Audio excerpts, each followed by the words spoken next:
Hello everyone and welcome to From the Depths, and also welcome to some overly dramatic music, frankly, for the situation that's currently occurring. I was just checking my emails and it seems my proposal of playing a little bit of this game was well received, so maybe, just maybe, it's worth a go. Okay. So today the plan is essentially a little bit of a trial to see how I'm going to do these videos in the future. So I'm going to build a ship. It's going to be a kind of starter craft with the intention of essentially starting a campaign within a few videos time, maybe just next video. I don't know. Probably won't be this video because I've got to get the format sorted, and you are the test bed for that.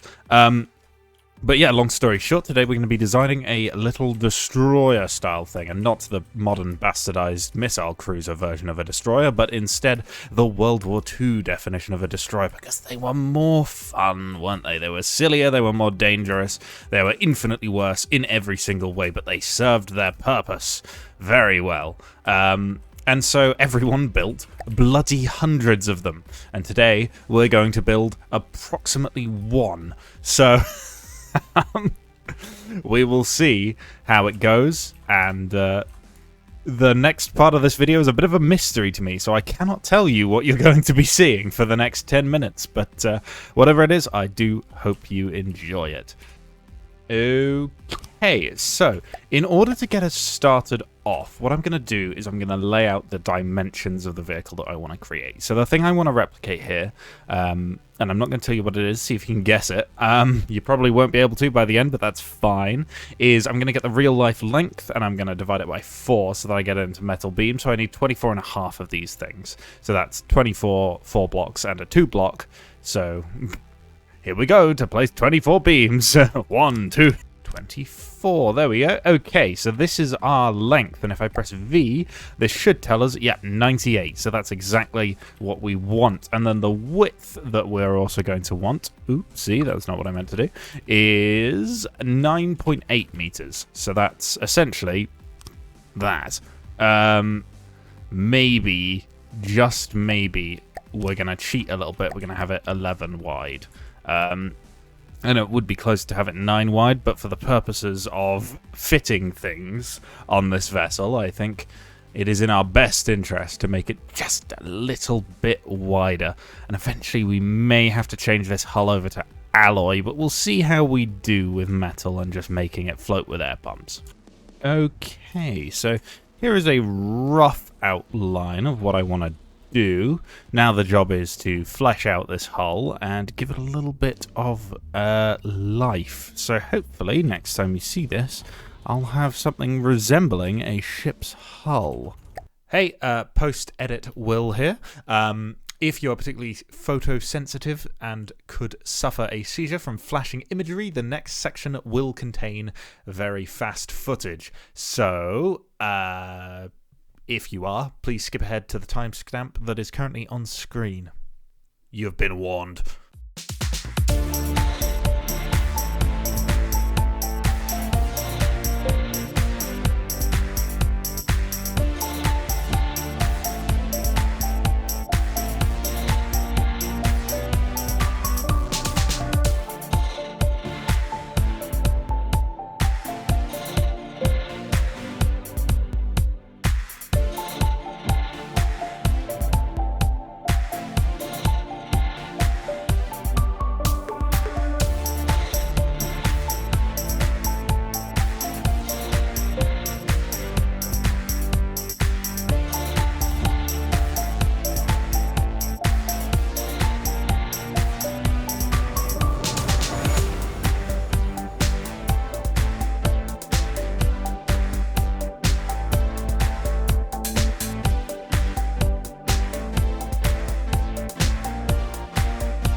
Okay, so we now have something a little bit closer resembling the hull of a destroyer.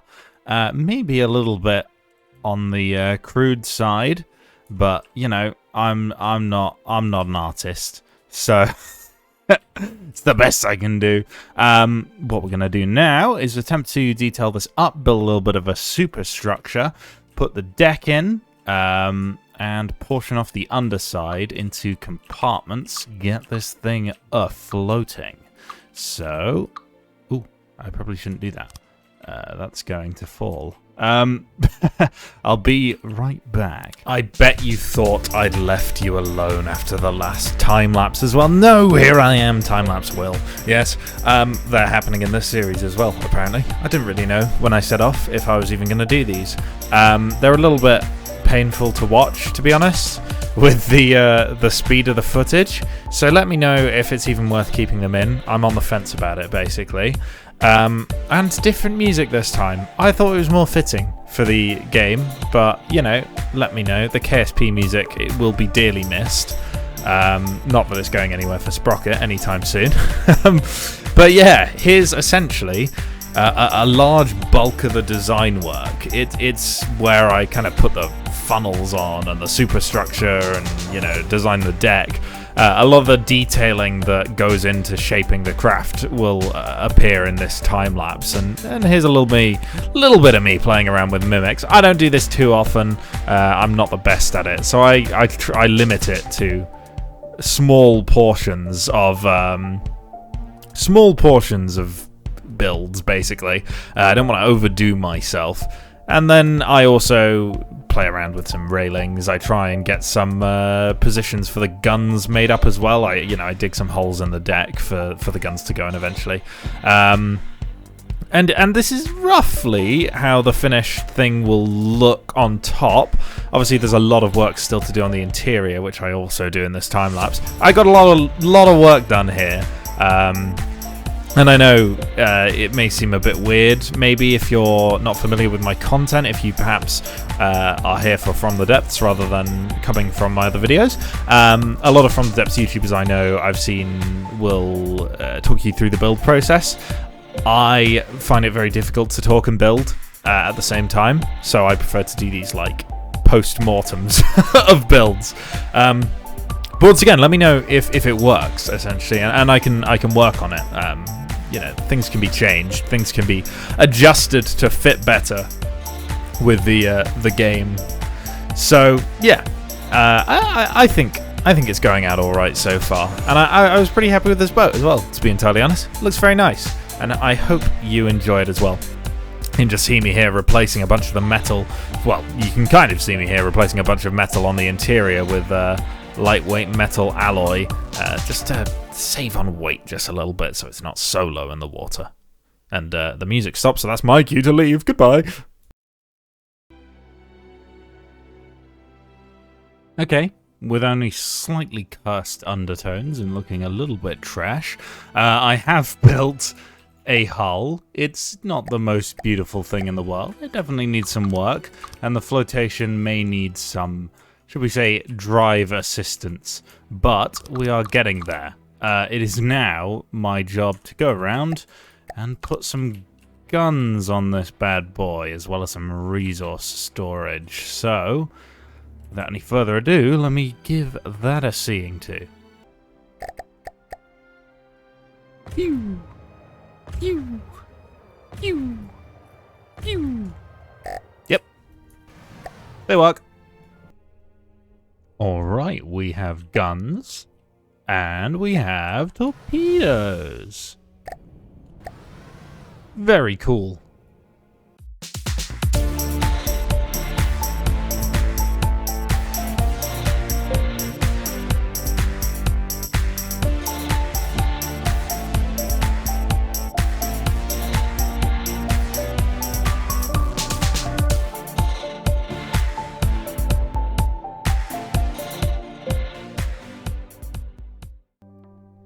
Okay, so that is 4 guns, 120mm or 4.7 inches.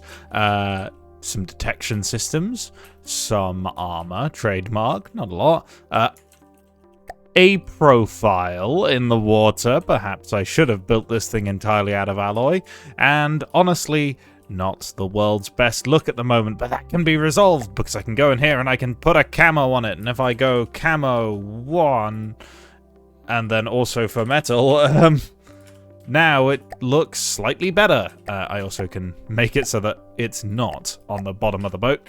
There we go. And we've got some camouflage on the ship, so I'm just going to go through and find one that I quite like. Okay, so we should be good to go here. If I just pull the spawner fortress from play here, we've got an AI set up. As you can see, we've been following this path of destruction, which is actually just materials from blocks we've broken being dumped in the ocean and then not picked up because I'm giving infinite materials to the vehicle. We won't question that. You can see it will turn to face the direction we tell it to go. All is well in that case. However, what I haven't tested yet is, are the guns any good? I also don't know why it's complaining about not being able to maneuver correctly. It can maneuver fine. It's got a rudder. It's got propellers. What else does a boat really need? So what we're going to do is we're going to pitch it against some Deepwater Guard craft, as that's probably all this thing is realistically ever going to fight. Maybe some low-tier Onyx Watch, but by then I'm probably going to have replaced this thing for bigger and better craft, which we will build in the future, should this be well received. So, yes, let us give it a go. We have probably... It's probably wise to start with some easy craft. So we'll start with the Marauder. Well, that's good. That's a good start. We're hitting the target, so the AI is functional. The guns are not hugely potent. They're only 120 millimeters. They're firing APHE with a penetration depth fuse. But those torpedoes do quite a good amount of work there. Mostly on unarmored targets will do the most damage because obviously high explosive likes wood. But we should have just a little bit of armor penetration as well in case we get someone with just a little bit more in the way of metal plate. Here come another volley of torpedoes. They do have APN guidance, so they should be able to hit slightly faster vessels as well. Here's the first incoming shot. It's missed. That was an anticlimax, wasn't it? Yeah, I think it's safe to say we are winning this one so far. Maybe not a surprise, considering it's a Marauder. We'll try it against something a little bit more tough in a second. Give it time to reload its guns and its torpedoes to give it the fairest shot we can.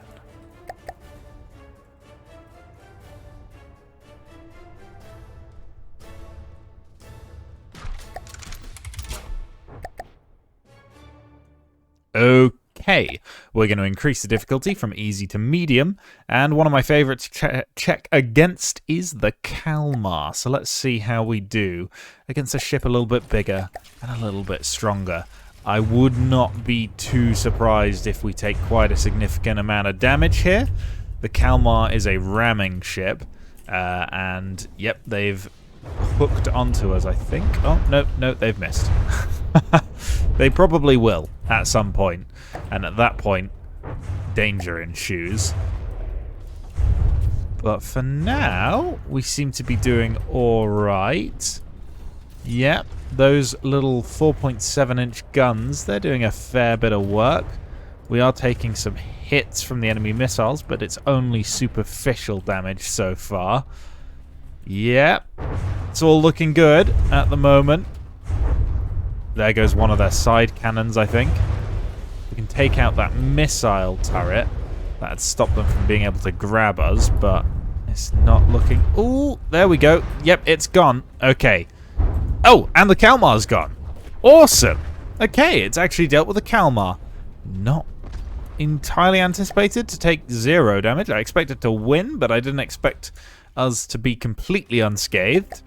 So I guess we'll try something a little bit beefier, maybe with more guns. I'm not going to spawn in a Kraken. That thing's terrifying. We are about 64,000 materials, so the Rapier is probably the closest ship to us in terms of materials, which is pretty mad because that looks significantly smaller than us. But we'll see how we do. We have taken a few hits. All seems to be superficial at the moment. We do have metal skinning on the armor. Okay, they are getting through here, but that's not too bad. I don't think there's anything too crucial there. I've not been watching where we're hitting, but I don't think we've hit too many times yet. Well, that is a bit of a trail of debris, so maybe we have. Oh, and there goes their propulsion, so now they're going to be a sitting duck. Ouch! Okay, well, I clearly looked at the correct time because a missile a torpedo just took out their entire advanced cannon in one shot, and we lost 4% health, which is some. It's not an insignificant amount of damage, as you can see, but ultimately, considering they're the same amount of materials as us, that's a good sign. We're going to fight something a little bit more expensive now, see how we do.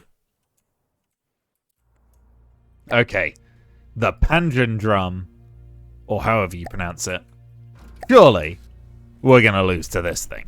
I mean, this thing is massive, and beautiful, and incredible. I love this thing. And I don't even know if I want to win against it, to be honest. I don't want to get shot at by these things. Let's just put it that way. It has spawned it facing away from us, which won't happen in the campaign. But, you know, it's a fair enough comparison. Gosh, they make these things look cool, don't they? Not taking too much damage yet from the great and powerful R4 the 5th, I guess. And here come the torpedoes. Hitting the guns. Don't know if it's taken them out. Was that a shot our way? I don't know.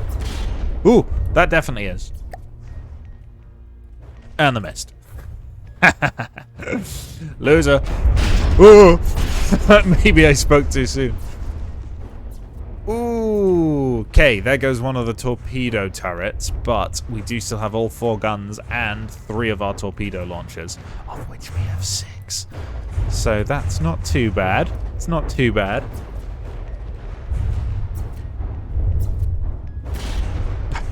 I'm enjoying the sound effects. They've got these little shard diffractors, I think they're called. Basically crystal launchers. And they make a fantastic noise when they fire. Ooh, I'm repairing the ship. Let me stop doing that. In the campaign, I won't always be around to repair the ship.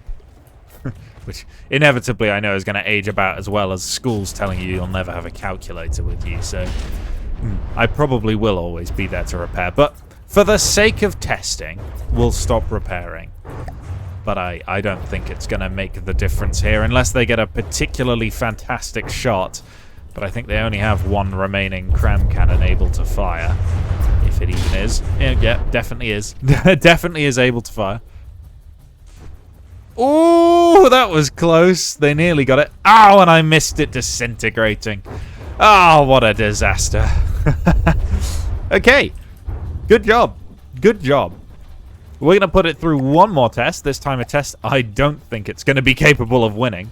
And then you'll get to see my ugly little ship get sunk. So enjoy that. Godly. What do we got? Crossbones ransack. I don't think we're going to win either of these ones. Maybe we'll down that to hard. Corsair, probably too easy. It's very small. Flounderer, Plunderer, Prowler. We'll do the Prowler. That's the first boss you fight. Probably the only one we're going to fight with this destroyer. But I would probably have 2 of them. Can it do it with 1, though? Oh! Ouch. Okay, they don't have inertial fuses on their shells, which means a couple of them did bounce because they don't have enough armor penetration. The question is... Oh, God! Do we have enough firepower? And maybe we didn't, but their ammo rack sure did. Wow, okay. That's quite devastating there. They are getting shots off at a reasonable rate, especially once I assume they get those front turrets aiming. They're going to cause a little bit of chaos. But, and there they go. Hopefully, nothing we can't withstand. Those are going to miss. And we do have torpedoes where that came from, and hopefully those will take out some more of the Prowler's guns, because that would be very nice. Here's one now, hitting something. Not the most useful hit I've ever had, I'm not going to lie. Here comes another torpedo, though. And it looks like we need more ammo barrels. It's complaining we don't have enough ammunition. That's fine. I never added many. I didn't think we'd need too many, but we are using missiles. They are a bit hungry, so I'll do that. I will add more... Ooh! More ammo! Before we load it into the campaign. But yes! We have actually beaten a Prowler in a one-on-one. I did not expect that. Okay, I know I said that would be the last one, but I really didn't think it would win that. So I'm tempted to have another play around after I find where I put my ammo reserve. I don't really remember. You know what? Oh, there it is. I won't add to that ammo reserve. Let's make a new one. This time here, and we will give it some more heavy armor. And on top, very vulnerable to EMPs, but we probably won't see any EMPs from the deep water guards, so that should be fine. Now we got about double the ammunition storage. We'll repair this. And in fact, we should probably save this. And if you hadn't guessed yet, loosely based off the A-class destroyer. I doubt you guessed. It's not a great replica. I'm not a mimic wizard like some people are, but you know, I don't think it's too bad. Flounder.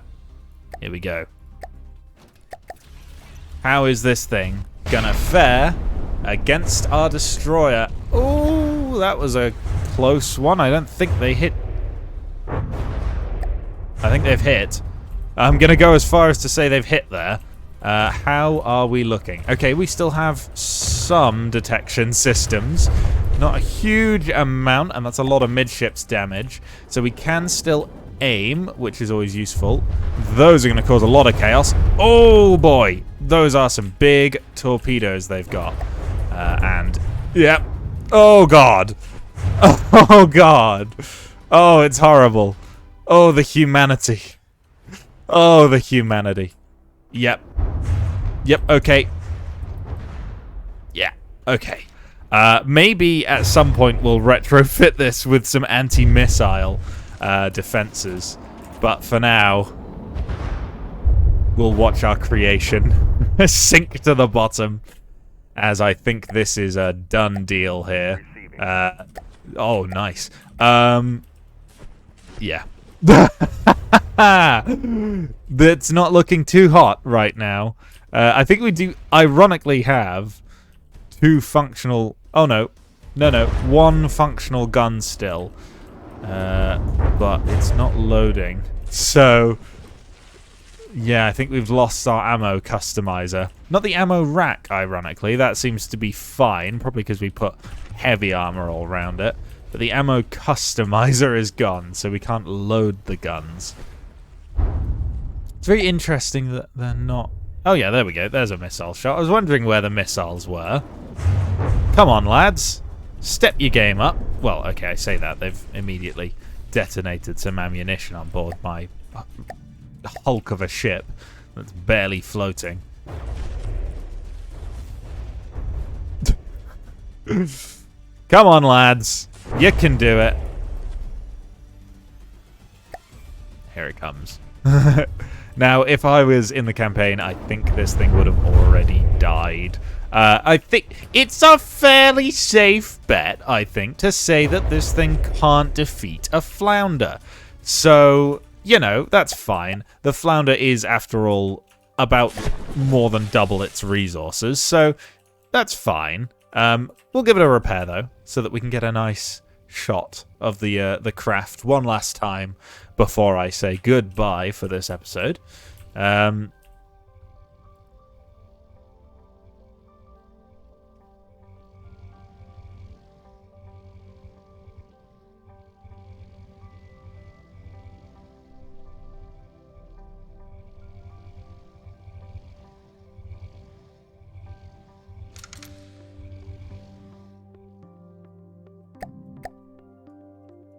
Right. Well, with that, the A-Class Destroyer is roughly ready for the campaign. I'm sure we'll find vulnerabilities with it and we'll fix them in the campaign, but for now, this is a decent start. A very basic ship that costs a very small amount of resources that we can spawn in large numbers at the start of our campaign to gain as much territory off the Deepwater Guard as possible. So, with that, I ask you, if you enjoyed this video, to leave a like, comment, and or subscribe if you would like to see From the Depths again in the future. And I will see you in said future.